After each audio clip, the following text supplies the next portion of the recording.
Oliver Fowle was returning home from important negotiations, and his business class car confidently drove along the road while the businessman looked out the window and thought about the events of the past day. Unfortunately, the deal he had been counting on with foreign partners almost fell through.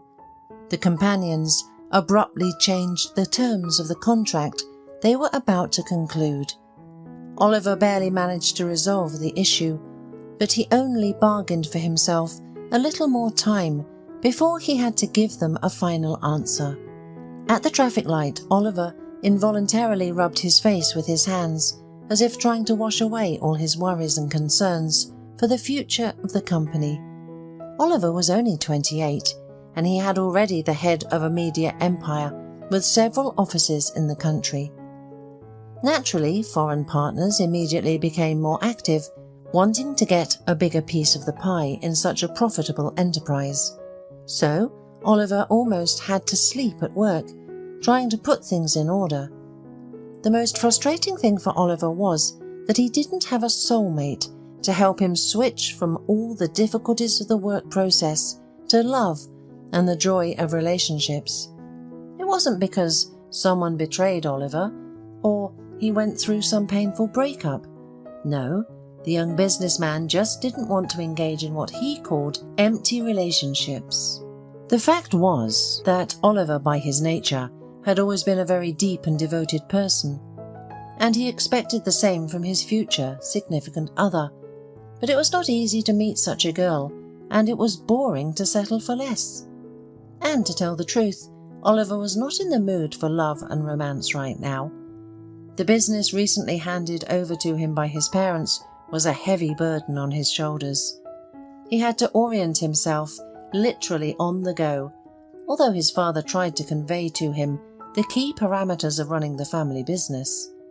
However, as soon as Oliver took up the job himself, he immediately realized that the company needed a global update.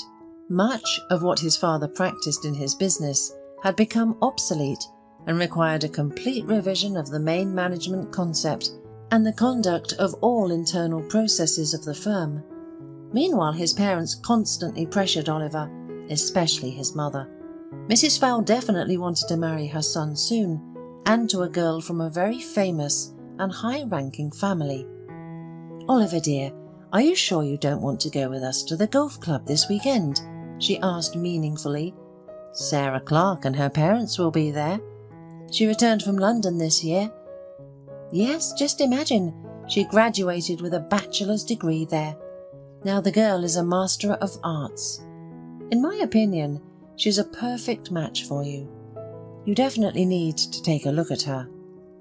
"Mum, you're at it again." Oliver sighed heavily. "I made it crystal clear to you and Dad that I'm not ready for a relationship yet, and I certainly don't want to consider any options.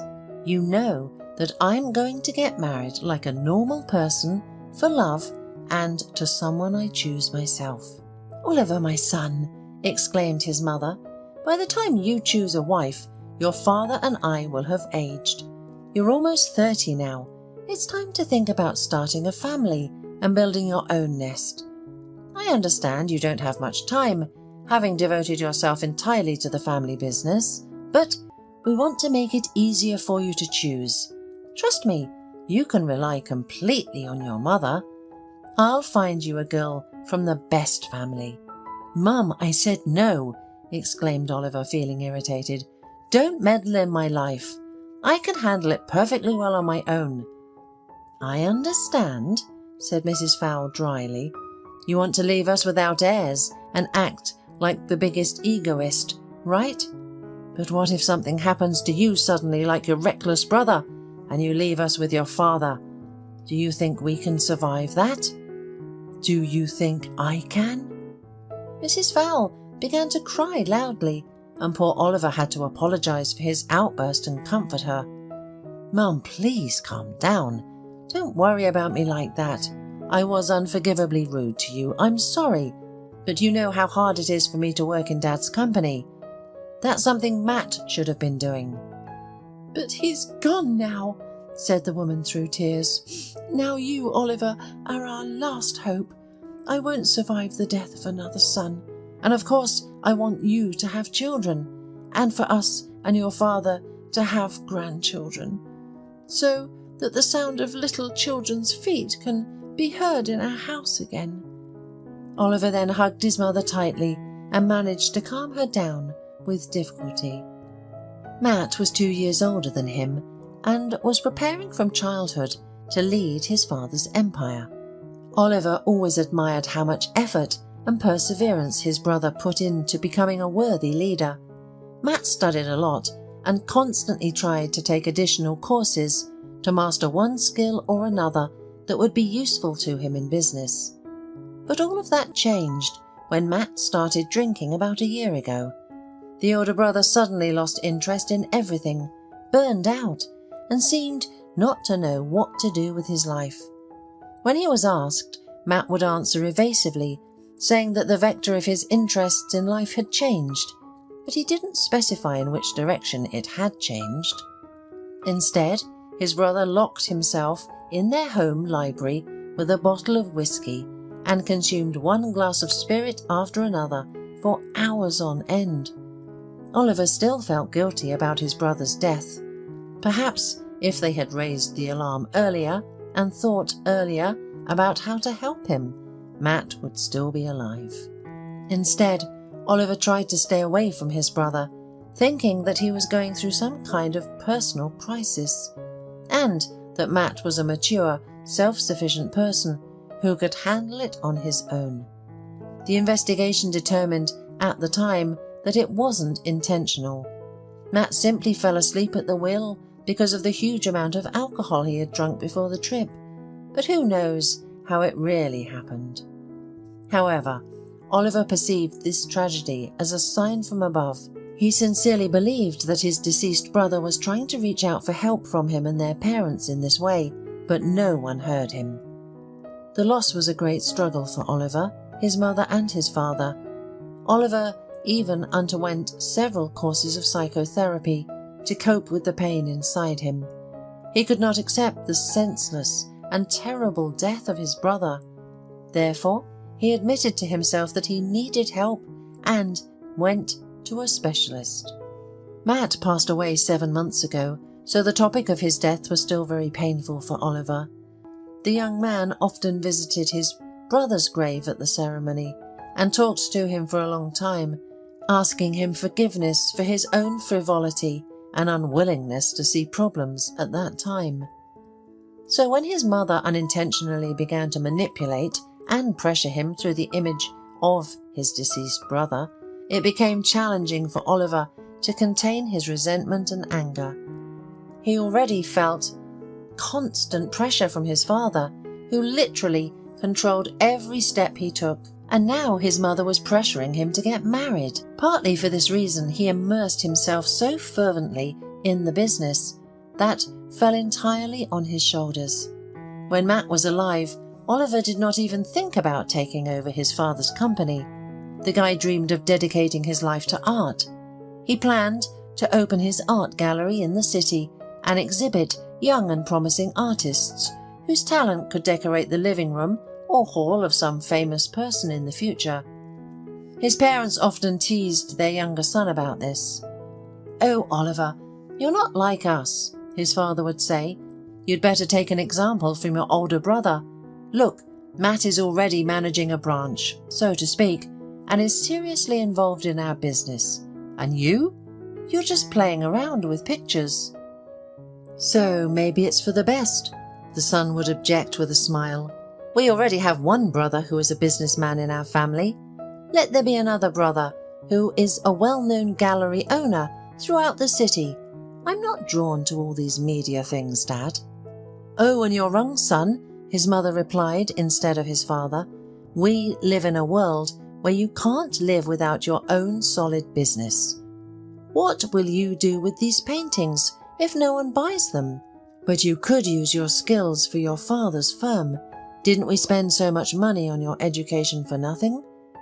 Oliver clenched his teeth at that conversation, but said nothing to his mother. He was unable to explain to them his attraction to painting rather than to documents about endless financial reports. But one way or another, he still had to head the company instead of Matt, and now he was learning the basics of management every day, applying his creative skills for the good of the family business. Matt cannot be brought back, no matter how painful and offensive it may be to Oliver and his parents. As for marriage, he made it clear to his father and mother that he would not hurry. When the time comes, I will meet my true love, the girl with whom I want to spend my life, Oliver told his parents. You will definitely be the first to know about it. He was still sitting behind the wheel of his car, looking at the summer sun setting over the horizon. A warm breeze blew through the open window into the car, which brought the young man out of his reverie. The businessman was just driving over a wide bridge, over a small river, when he saw something strange. Oliver thought someone was in the water, as the water surface was unnaturally rising and falling. Looking around, he noted that none of the drivers were stopping, so Oliver stopped by the roadside and walked to the bridge railing. Looking closely, the young man realized that he was not mistaken. In the water, a young woman was desperately fighting the current just a few meters below him. Damn it! Oliver cursed to himself and without hesitation took off his shoes and jacket, then dived into the river's depths after the unfortunate girl. The water was murky, but the man quickly found the stranger going down. Having picked her up with one hand under his armpits, Oliver began to paddle desperately in order to get to the surface with the woman.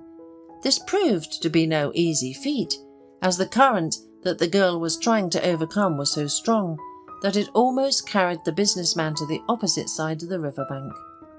Oliver barely managed to keep his bearings. However, having practiced a lot at school with a team of swimmers, he still managed to cope with the water element. When they finally managed to struggle into the shore, the girl regained consciousness a little. She looked at her saviour with gratitude. She slowly stood up. Her clothes were soaked through, but she still managed to give Matt a weak smile. Thank you, she stuttered. If it weren't for you, we would have been lost forever with Alf. The businessman, trying to catch his breath, looked at her with amazement. With Alf? He asked, puzzled. Who is Alf? At first Oliver thought that the poor girl had lost her mind from the stress, but then he noticed her hands pressing against her chest, and suddenly in the middle of the deserted shore under the bridge, a quiet, plaintive whimpering was heard, and Oliver saw a tiny, barely a month-old puppy in the girl's hands. So, you jumped into the water for that. Did I get it right? Oliver exclaimed in anger. You jumped in for a puppy, right? Well, yes, the girl, trembling with cold, nodded. Some creep threw it right in front of me into the water, just like that. He pulled it out of his bag and... Memories brought her to tears again. It was only then that Oliver noticed the girl's protruding belly under her wet clothes. She was pregnant, and it looked like she was already quite far gone. Are you out of your mind? The man yelled at her in shock. Are you wanting to die? And what if all three of you had drowned? Okay, maybe you don't care about yourself, but what about your child? The unfortunate woman modestly lowered her big, light blue eyes and continued to hold and stroke the whimpering puppy, who was scared and cold. She herself was as pale as the first snow. Seeing how her lips began to turn blue, Oliver realized that she was on the brink of collapse. It was impossible to get anything from her in this condition. Therefore, Oliver decided to take her to his summer house, first, so that she could warm up and fully recover. What's your name? He asked. The girl raised her big eyes at him again. Melinda Smith, she replied shortly. Okay, well, Melinda Smith, Oliver sighed. Get in my car. I'll take you to my place, give you some hot tea. You can rest there and figure out what to do next. She nodded briefly and got into the car. The puppy, of course, stayed with her, shaking his head. Oliver closed the door behind him and immediately turned on the heater in the car so that the girl could drive faster. Even though it was summer, after being in the water, especially while pregnant, some extra warmth wouldn't hurt. The summer house where Matt was going to take Melinda used to be their family's. But in the last couple of years, only Matt had been going there. The young man explained to his younger brother that he went to the countryside to recharge his energy and take a break from civilization. Matt could live at the house for weeks and then come back full of energy and ready to dive into the family business. However, before his brother's death, he wasn't even interested in this. After Matt's death, the summer house passed to Oliver, and he sometimes went there in memory of his brother. His parents couldn't bring themselves to go there. Too many memories were associated with this place and Matt's childhood. In addition, Oliver understood perfectly well that he could not bring Melinda to his parents' house. They simply would not understand. A poorly dressed girl soaking wet, holding a street puppy, and the last months pregnant. It's easy to imagine what a terrible picture would have formed in their mind. During the entire time they were driving, Oliver and Melinda barely exchanged a few words. Melinda mostly remained silent and behaved modestly. Oliver, however, carefully watched the road as it was starting to get dark rapidly. He occasionally glanced at the girl out of the corner of his eye. She was beautiful and fragile with thick, light chestnut hair. Melinda could have been a true lady if she weren't for her poor clothing, clearly purchased at a second-hand store. Her excessive paleness and thinness indicated that she was either a beggar or a poor girl. The man had learned from their short conversation that Melinda had been raised in an orphanage, had mostly been left to her own devices throughout her life. She had no relatives, and when asked if she had a husband or fiancé, she did not answer. "I'm sorry, that's a sensitive topic for me," she explained to Oliver. Oliver did not insist and left the girl alone. When they arrived at the summer house, something strange happened. Upon seeing the place, Melinda looked at Oliver in surprise, but did not say anything aloud. Oliver thought she had probably never seen such a large country house before and just nodded, trying to find the key to the front door in his pocket. "This is ridiculous," he muttered to himself, patting all his pockets.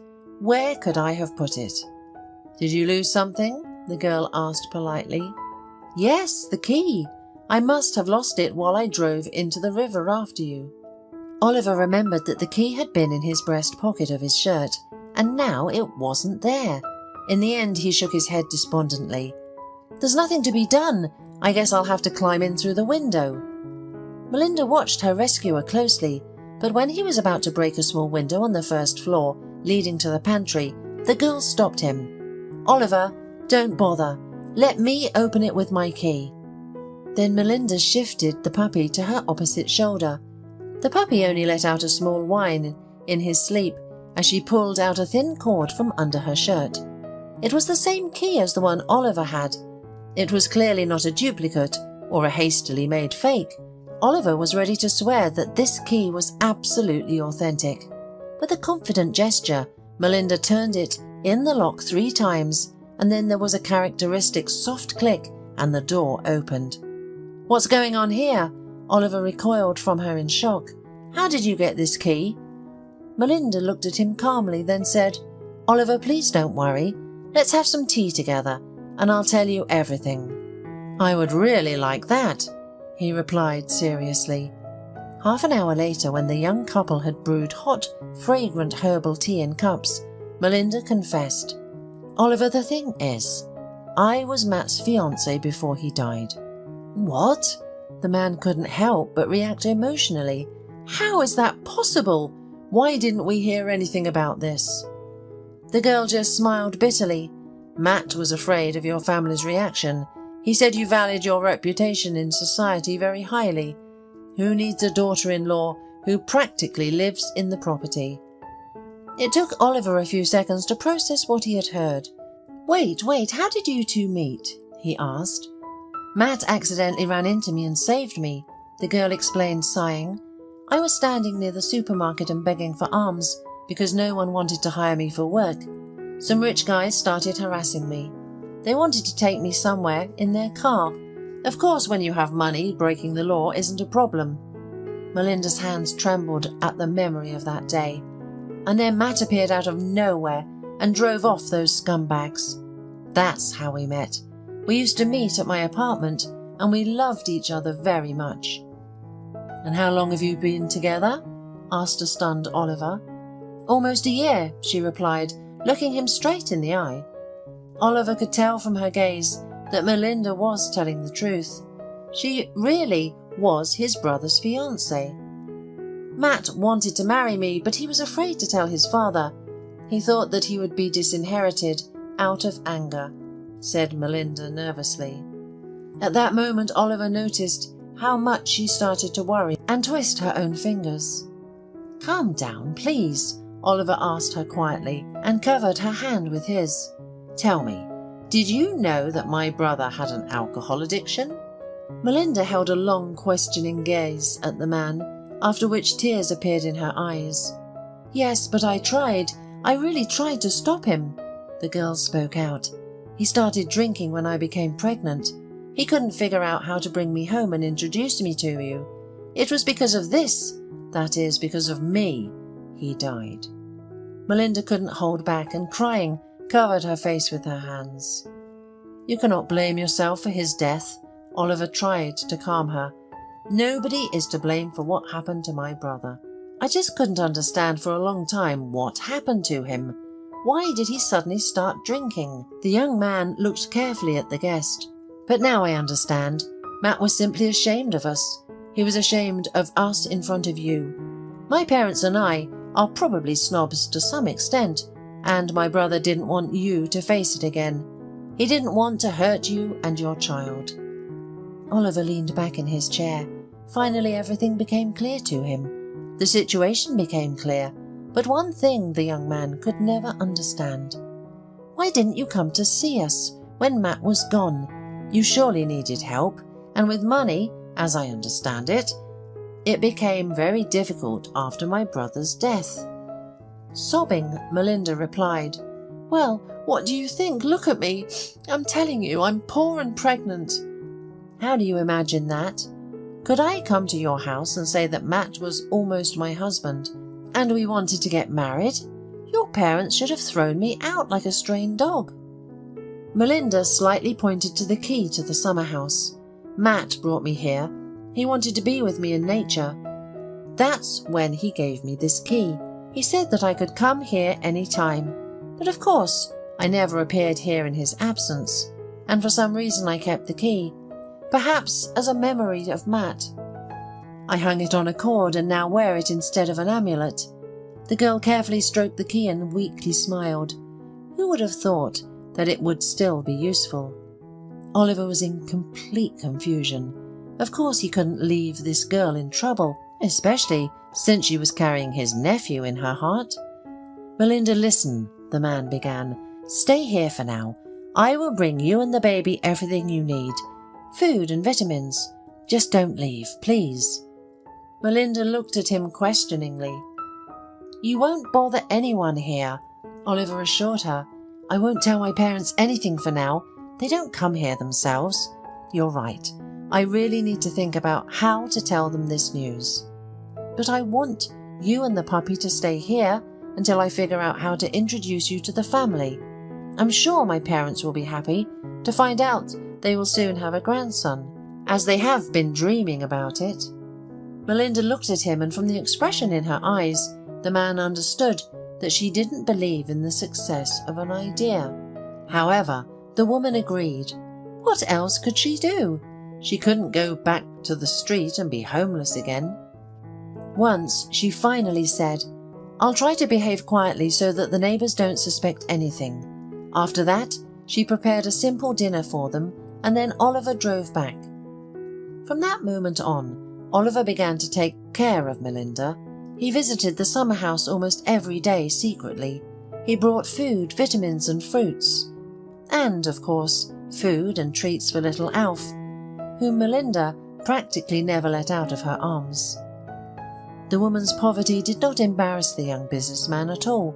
He felt that she emitted an inner energy and beauty in the literal sense. Oliver was amazed at her endurance and optimism. After all, Melinda waited until the last moment and endured the indecisiveness of his late brother, hoping that he would still dare to go against the will of the parents and make Melinda his lawful wife. In a wonderful way, Oliver felt comfortable with this brave woman. When he asked her age, he was greatly surprised to learn that she was only 23 years old. Matt was much older and therefore would have taken full responsibility, but for some reason he couldn't complete what he had planned. As it turned out, the businessman's older brother was only decisive and confident at work, but in his personal life he fell victim to his own prejudices. Oliver couldn't help feeling sad about this. At the same time, Oliver's parents began to suspect that something was wrong with their son. They feared that Oliver would suffer the same fate as the older brother, so they decided to urgently find out what he was hiding at their old summer house. "What if he's drinking there like Matt, or doing something worse?" Mrs. Fowle sobbed. "It doesn't seem likely." Mr. Fowle shook his head. "Oliver wouldn't behave like that. He even consulted a psychologist about it. He hasn't been able to tolerate alcohol since his brother passed away." "But who knows what could happen?" his wife exclaimed. "Today he's not drinking, but what about tomorrow? Matt went there just like that, and what? No, darling, let's go there. My heart tells me an unpleasant surprise is waiting for us there." A few days later, deep in the evening, they arrived at the summer house at the moment when Oliver had already left Melinda and the puppy. Upon arrival, the wealthy couple witnessed a very strange and incomprehensible scene. A pregnant young woman, very similar to a beggar, was sitting on the porch and chewing an apple. In addition, a flea-bitten mutt was spinning around her feet. "And what are you doing here in our house?" Mrs. Fowle asked, emerging from the shadows. The voice of Oliver's mother was quiet, but it was the calm before the storm. With each subsequent word, the thunder in her intonations grew, risking turning into a real scream. "Why is some stranger staying at my house overnight? Who gave you the keys? Oliver, confess immediately, you cunning creature." Mrs. Fowle's eyes burned with righteous anger, and even her husband couldn't stop her. "You all misunderstood." Melinda tried to explain the situation to them. "Oliver allowed me to stay here and have my baby. I'm pregnant with your oldest son, Matt's child." Melinda's voice trembled, but she had found the strength to tell the truth as it was. However, Mrs. Fowle's face was distorted with a grimace of terrible anger. "What? How dare you involve my boy in your debauchery?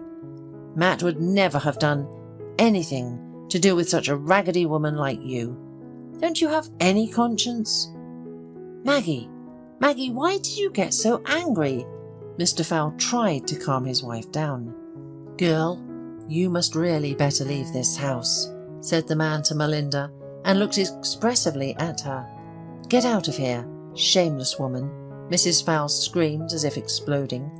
The neighbours in the neighbouring houses involuntarily woke up and turned on their lights. Scandals in the sleepy village were quite rare.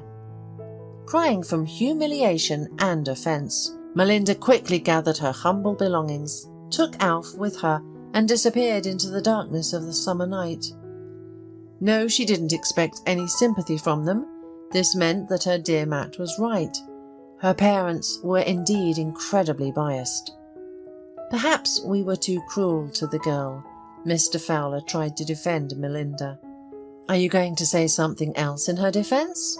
The wife looked at him menacingly. The elderly man was embarrassed and silently drove his wife back home. There they were met by a worried Oliver, who had been holding onto his phone for 3 hours, trying to reach his parents. "Mum, Dad, where have you been? I was anxious about you," the son said, looking at them in bewilderment as they entered the hall. "Well, son, I must admit you've disappointed me," his mother began slowly. "We were at our summer house." Oliver turned pale. He immediately understood what his mother had found out about everything. "Ah, as I see you know that there's some stranger with her dog living there," Mrs. Fowle exclaimed, and began to berate her son slowly. "What did you do with Melinda, Mum?" Oliver asked coldly. "I did what was necessary. I kicked her out onto the street," his mother replied proudly, raising her chin. "You've lost your mind." Oliver couldn't hold back. "She's in her last months of pregnancy. She could give birth at any moment." The young man argued with his mother, explaining that this woman had a direct connection to their family. However, Mrs. Fowle just laughed in response. "Who are you listening to, son? Wake up. People like her are willing to deceive anyone for housing and a piece of bread in the city. Do you really think she could have been your brother's fiancée?" "She had a key to the house, Mum," Oliver explained, barely containing his anger. "And yes, I believe her. We talked a lot about my brother." Mrs. Fowle narrowed her eyes like a cobra about to strike. "You just don't understand," she hissed. "How do we know now that she's carrying Matt's child? The beggar could have been impregnated by anyone, and now I'm supposed to feed her and take care of her until she gives birth. Oh, of course, when the baby is born, we can do a DNA test, but we still have to live until then somehow. In any case, I'm not going to be at the mercy of this charlatan." With these words, Mrs. Fowle walked to her room, and Oliver's father followed her, worrying that his beloved wife's blood pressure might rise. Oliver remained standing in the living room, tormented by the sense of awkwardness and guilt. He felt in his heart that Melinda was telling the truth, and his parents had kicked an innocent woman out onto the street just before she was due to give birth. He tried to find his late brother's fiancée, but it was all in vain. Melinda had vanished and didn't answer any of Oliver's phone calls. In his attempt to reach her, he bought her the simplest phone so that he could always be in touch if something was needed. But it had been more than 2 weeks already, and Melinda hadn't answered a single phone call. Oliver began to worry when he remembered that she was due to give birth soon. After calling several maternity hospitals, the young man finally found the one where Melinda was and hurried there. In the reception room, Oliver introduced himself to the doctors as her fiancé to get to her room. "I warn you, she's fragile now," the doctor told him. "Your fiancé had a large baby, but she herself is quite petite. Her pelvis is very narrow, so we had to do a caesarean section. She lost a lot of blood, but fortunately she and the baby are now out of danger." At these words, Oliver felt a weight lift off his chest. Thanking the doctor, he went to Melinda. At these words, Oliver felt a weight lift off his chest. Thanking the doctor, he went to Melinda. She lay on the bed very pale, paler than when they first met with Oliver. However, when she saw her visitor, she smiled. "I didn't think we'd see each other again, Oliver." Her voice was quiet and weak, but the young man could still hear everything clearly. He rushed to her. "Melinda, forgive my mum and dad. I'm so sorry that they were rude to you." Melinda slowly shook her head. "It's not worth it. I understand everything. In their eyes, I'm a predatory con artist, dreaming of getting rich groom by any means. It's hard for them to believe in our feelings for Matt." "They shouldn't have kicked you out," Oliver said, gently taking her hand. "I still can't understand how they could do that to you." Then he felt the woman's hand squeeze his palm weakly in response. "Thank you, Oliver, for your support and everything else." She rewarded the man with a long glance, and at that moment he realized that he was ready to drown in those heavenly blue eyes. Realizing that there was almost no one to take care of the baby until his mother recovered after the difficult operation, Oliver tried to visit Melinda as often as possible. He hoped that she would recover faster if she felt cared for and loved. He brought everything necessary for the young mother and her baby to the maternity hospital: food, diapers and medicine. Oliver didn't care about the money. He just wanted Tommy, that's what they named the baby, and his mother to be discharged as soon as possible. One day, Oliver was summoned by the doctor. From his concentrated expression, the man realized that something unpleasant had happened. Tommy had a heart defect. The situation is difficult, the surgeon said.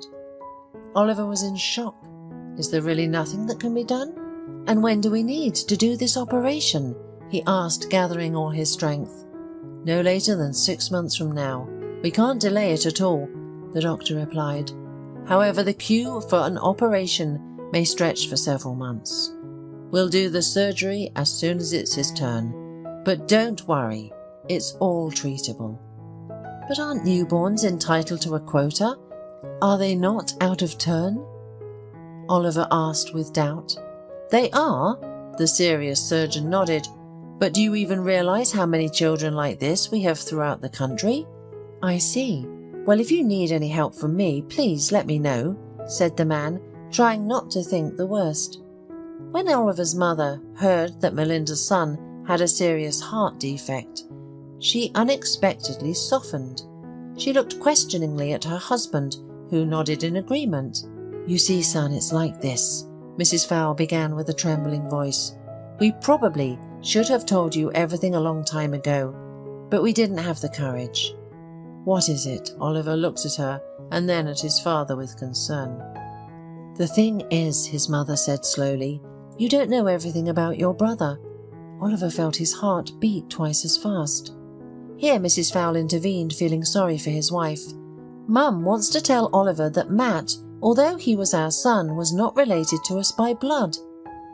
We couldn't conceive a child for a long time, Mrs. Fowle explained, wiping her eyes with a handkerchief. So we decided to adopt a child from an orphanage. We chose the one who looked the most like us and raised him. We loved Matt as our own, I swear. She pressed her hands to her chest. And then 2 years later, you were born. But we never felt any difference between you, his father hastened to add. Both of you were loved equally by me and your mother. Now you know the whole truth. Oliver felt like the air in the room had suddenly run out. He had nothing to say about it except to be surprised by how they could hide from him for so many years the fact that Matt was their adopted son. Matt himself asked us about it. Mr. Fowle explained it to Oliver. He didn't want you to perceive him as some kind of spare person in the family. You were teenagers when he found out the truth, and he was very upset about it. Spare person? Oliver couldn't believe his ears. But I adored him. I always admired him, and I wouldn't care if he was related to me or not. Oliver felt his heart pound with anger. Mum, Dad, I understand everything, but I always loved my brother, and that will never change, he finally said. You should have told me everything at once. All these prejudices of yours. Look where they have led us all. Oliver did not hold a grudge against his parents, realizing that they did not worry about Melinda's son precisely because they knew that this grandson was not their own. However, everything changed the moment Mrs. Fowle found out that the baby was sick. When the young mother was discharged from the hospital, Oliver immediately took her to the parents' mansion. There Melinda could calmly take care of the child, and Oliver and Mrs. Fowle, thawed towards her little grandson, began to actively help her. The funniest thing was that Alf also moved into the mansion. Melinda, as it turned out, had left with one of her good acquaintances, living in a small house on the outskirts of the city, just before giving birth. Now, Alf had his own beautiful house, where he loved to hide and sleep after his wild games with Melinda and Oliver. Tommy underwent surgery only a couple of months later, when the boy was strong enough for such manipulations of his heart. Melinda was distressed about her son, but thankfully the operation was successful, and now Tommy was a healthy baby, like all the other children. All this time, the first fragile feelings were slowly tying together between Melinda and Oliver. Melinda herself did not understand why this tall, fair-haired man caused such excitement in her. Oliver was not at all like Matt, and yet, since he saved Melinda's life, the young mother felt that she was gradually falling in love with him.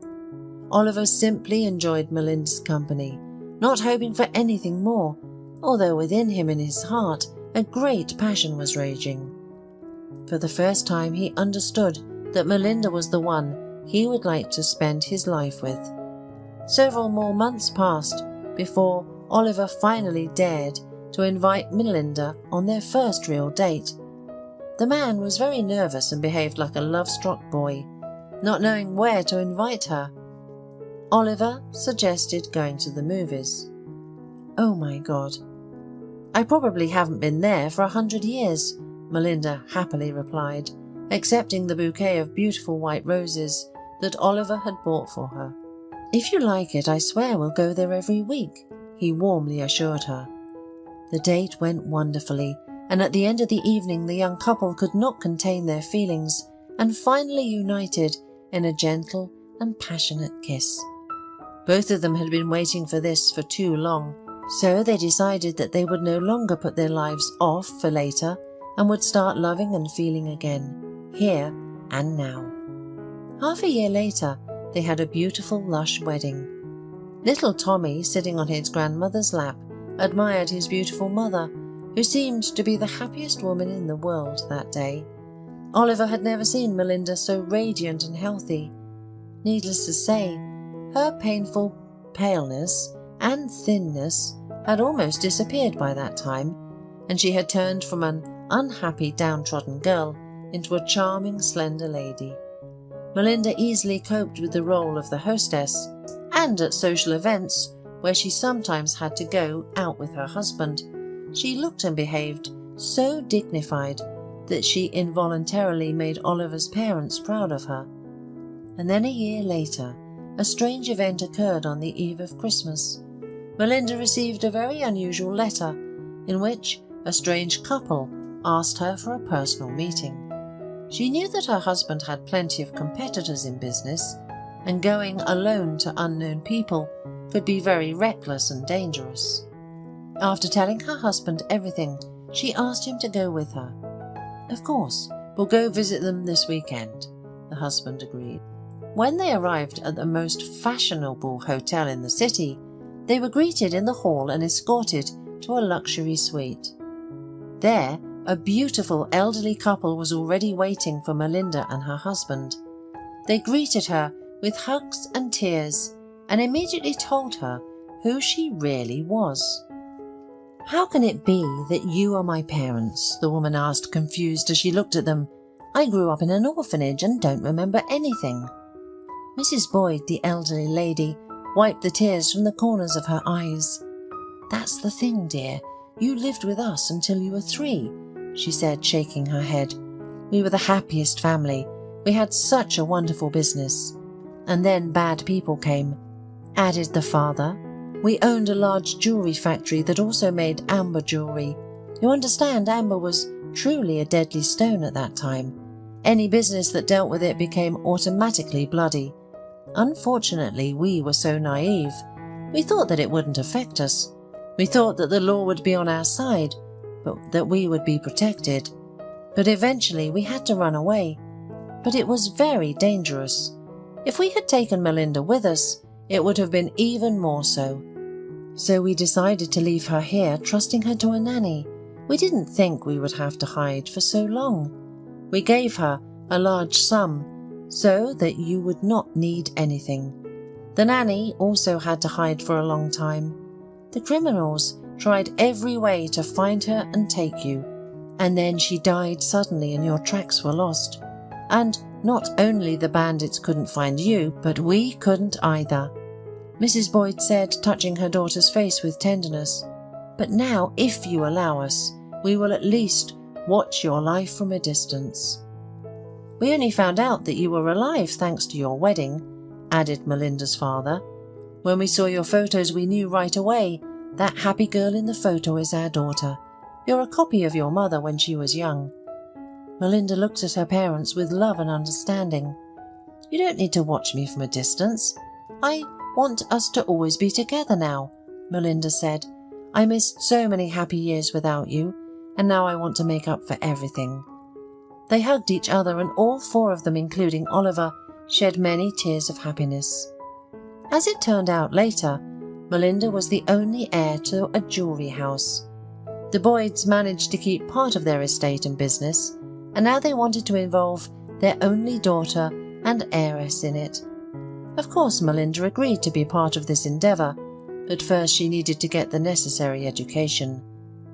Mrs. Fowle, upon learning who her daughter-in-law really was ecstatic and promised to help her with the child while Melinda was studying.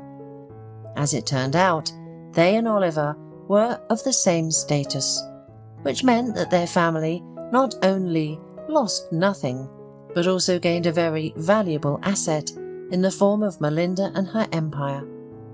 Lord, if I only knew that Melinda had such parents, I would never have said a word against her, scolded Oliver's mother, reproaching herself.